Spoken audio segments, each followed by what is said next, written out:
YouTube channel. So hari ini aku bakalan liatin ke kalian semua greenhouseku yang baru. Nah, baru tuh maksudnya gimana sih? Jadi sebenarnya ini nggak ada banyak perubahan, cuman penataan dan stoknya mungkin sekarang lebih banyak daripada 2 atau 3 bulan yang lalu. Yuk lihat sama-sama.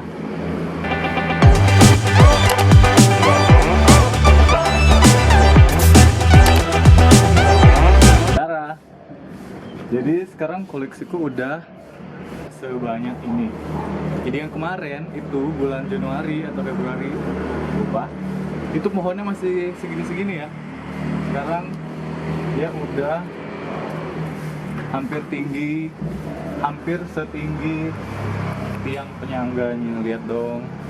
Nah, karena udah sepanjang ini, aku rasa kita bisa dong lakuin propagasi atau stek batang.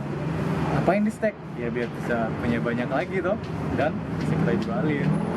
Nah, nonton videonya sampai habis ya. Aku bakalan kasih lihat caranya melakukan propagasi atau perbanyakan kantong semar menggunakan metode water culture. Jadi steknya ini cuman menggunakan air TDS rendah. Nah, simak videonya baik-baik ya, biar infonya dan ilmunya dapat diserap oleh teman-teman semua. Tunggu sebentar, karena ini udah jam 5 sore, panas nih. Aku bakal nyalain misting dulu ya, tunggu sebentar.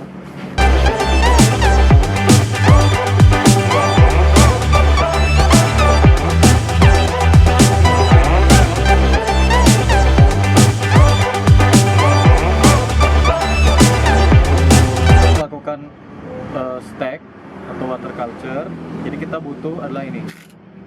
Kita butuh cutter atau pisau yang benar-benar tajam, biar sekali potong dia langsung terbelah atau terpotong.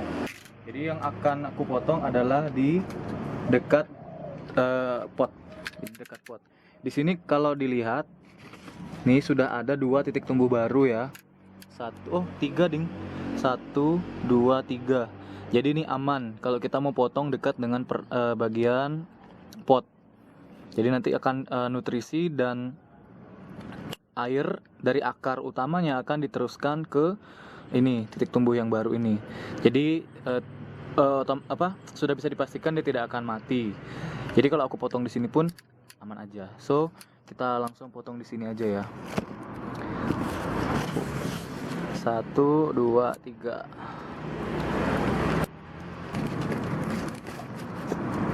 Oke, udah kepotong ya.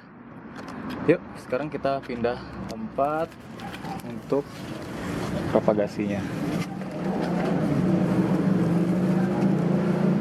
Oke, sedikit informasi. Ini yang aku potong namanya adalah Nepenthes kucingensis.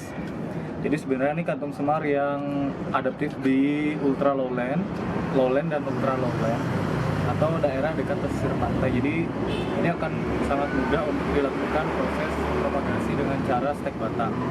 Jadi akan aku mulai. Eman ya, kantongnya udah segede ini, lihat, segede ini, secantik ini, harus dipotong. Alasan aku motong tanaman ini kenapa? Karena aku bakal pindah ke Lombok akhir bulan ini. Jadi mau nggak mau aku harus memperkecil ukuran tanaman yang aku punya agar lebih mudah untuk di packing dan dikirim ke kampung halamanku, dan juga mengurangi risiko dia patah di perjalanan hingga bisa juga mati di perjalanan. Jadi ini adalah pilihan terbaik menurutku. Nggak tahu menurut yang lain seperti apa, tapi menurutku seperti itu. So, tanpa pikir panjang, yuk kita mulai videonya. 3. Oke, jadi kita kan sudah ada stem plan-nya ya. Ini stemnya. Terus bahan yang kita butuhkan lagi, alat yang kita butuhkan lagi adalah cutter yang tajam tadi, kemudian gunting, dan satu lagi. Ini apa ya namanya ya? Apa namanya? Bukan tang, apa? Itu dah pokoknya. Yang biasa untuk motong ranting ya, itu dah pokoknya. Jadi ini dipakai ketika kalau misalkan kita motong batang yang sudah berkayu dan keras. Karena kalau pakai ini susah kan? Jadi kita perlu ini. dia langsung stuck, dia akan putus. Dan bahannya adalah ini, Aqua, bukan, ini adalah air AC yang aku gunakan karena TDS-nya rendah sekali.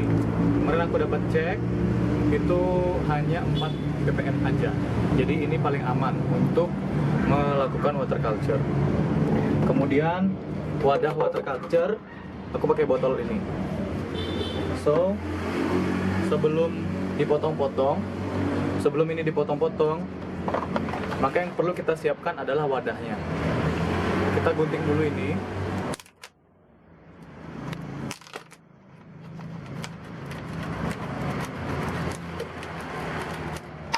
Ya, kita pakai bawahnya aja.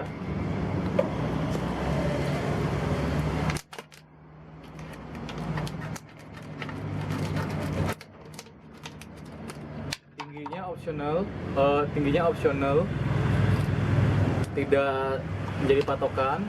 Kalau menurut aku segini aja cukup. Jadi aku nggak butuh terlalu tinggi atau terlalu pendek. Oke, ini udah. Nah, sekarang untuk stem plant-nya, ini kita perlu cukur. Kita perlu potong daunnya kurang lebih 2/3 sampai setengah dari panjang daun.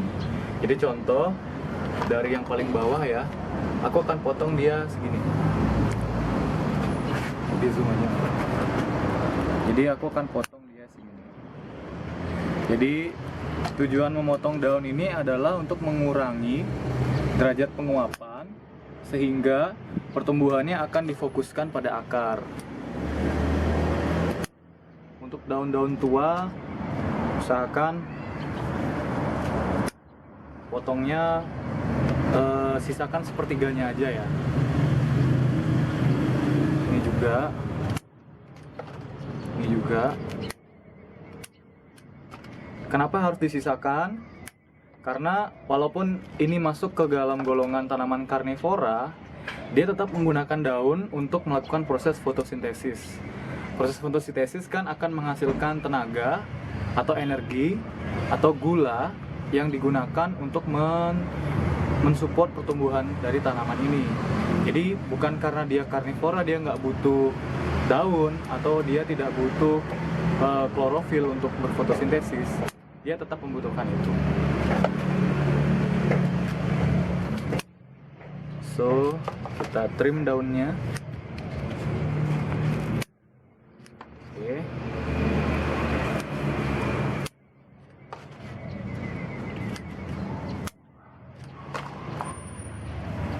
Tega banget gue motong-motong kayak gini.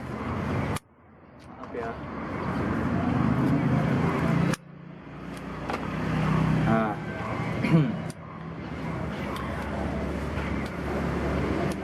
Terus kalau aku sisa 3 pucuk paling atas itu biasanya daunnya aku nggak potong, aku biarin aja karena ini adalah pucuk yang paling produktif. Jadi biasanya pucuk muda ini itu cepat sekali untuk menumbuhkan akar. Jadi walaupun tidak dipotong ujung daunnya ini, dia akan lebih memiliki persentase survival yang lebih tinggi. Jadi kalau aku sih ini nggak tak potong. Oke, next selanjutnya adalah kita akan potong. Aku menggunakan rumus 2-3 ruas. Jadi untuk daun termuda aku menggunakan 3 ruas. Untuk yang paling tua aku gunakan 2 ruas saja. Itu ruasnya diukur terhadap jarak antar ruas. Jadi kalau jauh-jauh aku akan ambil 2 ruas. Tapi kalau deket-deket seperti yang di sini aku akan gunakan 3 ruas. Oke. Lanjut ya. Jadi gunakan cutter. Jangan lupa cutternya di lock. Di lock dulu. Terus ini aku gunakan 2 ruas. 3 ya. 1, 2, 3. Jadi aku akan potong dia di sini atau di sini. Nah, aku rasa di sini ya. Aku akan potong dia di sini.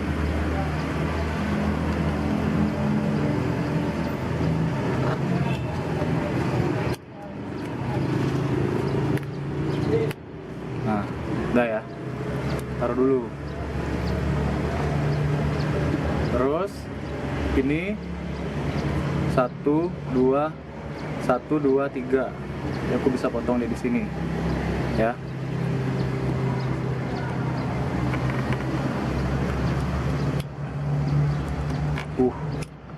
Asli keras kan, nggak bisa nih, nggak kuat dia. Jadi kita ganti potongnya pakai ini aja. Ini akan lebih cepat dan tidak menyakitkan. Tuh langsung potong kan. Terus ini juga sama, 1, 2, 3 potong di sini. Udah ya. Ini juga sama, 1, 2, 3 potong di sini.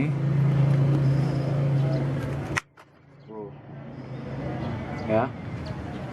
Nah, ini jaraknya kan mulai sempit-sempit. Kalau aku potong 3 ruas kayak tadi, itu sih 2 ruas ya. 3 ruas kayak tadi, kemungkinannya akan busuk lebih cepat. Jadi aku akan buat dia jadi 4 ruas. Jadi ini 1, 2, 3, 4 potongnya di sini. Jaraknya berdekatan sekali ya. Ya.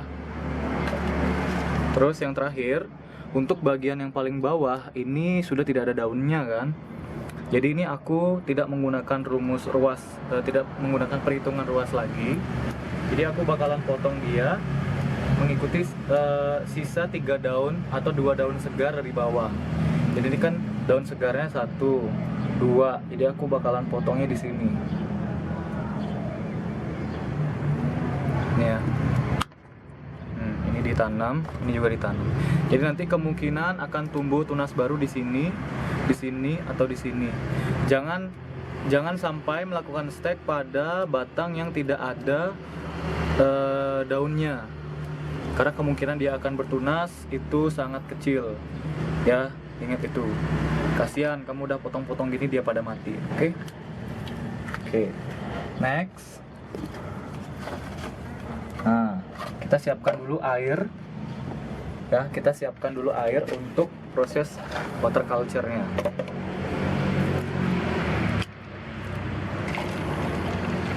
Ini airnya bakal tak penuhin ya.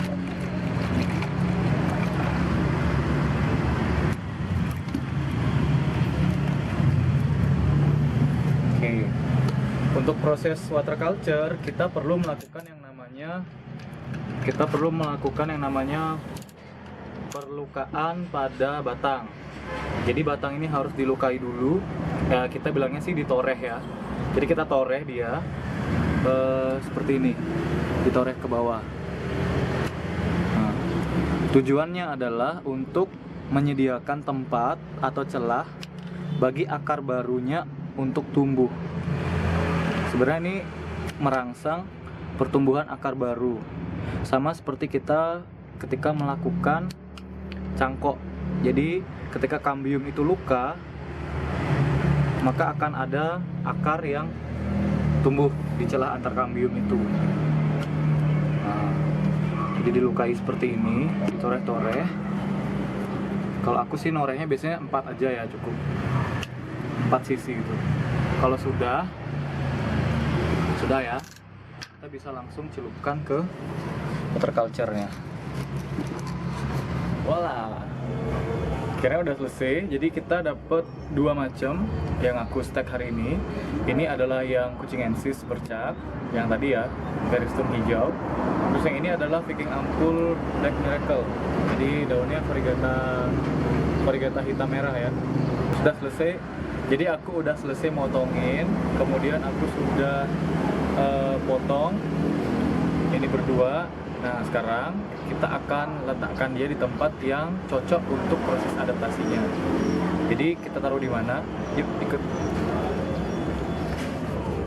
Nah, sekarang kita harus letakkan dia di tempat yang lebih teduh, tidak terkena cahaya matahari langsung, sehingga dia tidak stres tanamannya dan membentukkan akar bisa lebih cepat. So, aku bakal putuskan untuk taruh dia di sini.